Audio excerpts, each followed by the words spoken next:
Selamat sore, Mbak. Selamat sore, Mbak. Ya, ada satu pertanyaan, Bang Ge. Iya. Kita melihat jadi banyaknya anak itu berani dengan orang tuanya, padahal jika kita melihat lelabuhan orang tua itu tidak ada nilainya, Mbak. Jadi nggak bisa diumpamakan apapun karena begitu besar nilainya bagi sang anak tersebut. Kemudian terkait dengan kasus yaitu pasien panjenengan. Jadi ini kisah nyata teman-teman, ada orangnya dan masih hidup. Dia membawa benda tajam, Mbah, pisau yang tajam. Kemudian dia menunggangi ibunya dan hendak memotong lehernya. Kemudian di satu kejadian yang lain dia mengambil atau menjambak rambut ibunya, kemudian diseret, Mbah. Dan itu terus berulang, penyiksaan kepada ibunya sendiri. Itu bagaimana pandangan jenengan, Mbah? Teman-teman yang saya hormati, kita juga heran bahwa sudah banyak sekali para tokoh-tokoh kita, kiai kita, ustadz kita yang berceramah, yang mengadakan pengajian rohani, baik di mimbar atau di masjid atau di agama-agama lain juga demikian, menyebarkan agama dan mereka memberikan ajaran-ajaran agar kita bersembah kepada Tuhan Yang Maha Esa. Namun halnya adanya seperti itu, banyak sekali kejadian-kejadian yang mereka hanya mendengarkan dan mereka tidak pedulikan. Artinya mereka hanya mendengarkan tapi tidak diterapkan dan tidak dihayati. Sehingga disinilah letaknya kita kurangnya menancapkan kepada agama-agama yang kita rasuk dan kita tidak bisa mengamalkan, yaitu saran-saran atau amanah yang diberikan para ulama, yang diberikan kepada para pendeta dan sebagainya. Banyak kasus-kasus kejadian bahwa orang tuanya sendiri kemudian ditunggangi dan diambillah benda tajam akan dipotong lehernya. Kemudian ada masyarakat yang membela, akhirnya selesai juga. Pada siang hari ibunya belanja, ada pakoletek, kemudian tiba-tiba anaknya muncul langsung menjambak rambutnya, dia dikebelakang, diseret ada beberapa meter. Iya.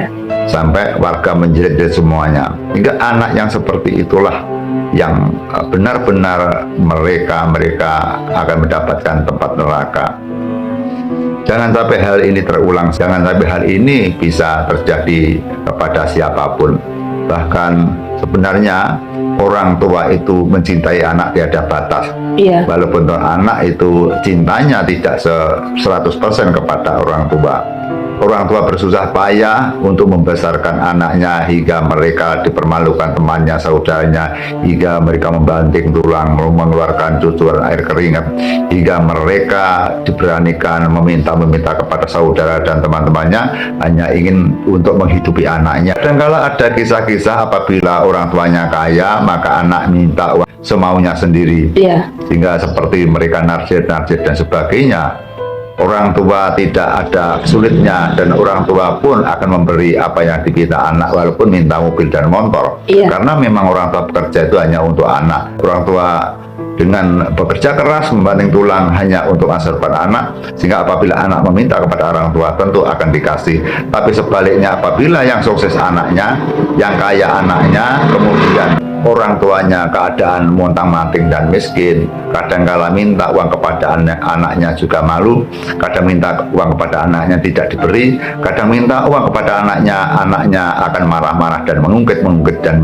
Iya. Sehingga kejadian itu sangat banyak sekali di masyarakat. Sehingga ini sebagai wacana, semoga kita ini tidak seperti itu, sehingga kita harus berbakti kepada orang tua, karena tidak ada orang sukses tanpa doa-doa orang tua. Iya. Kita pernah riset bahwa setiap orang yang berhasil, setiap orang menjadi pejabat, setiap pengusaha yang sukses, mereka yang selalu patuh dan mencintai orang tuanya lahir dan batin.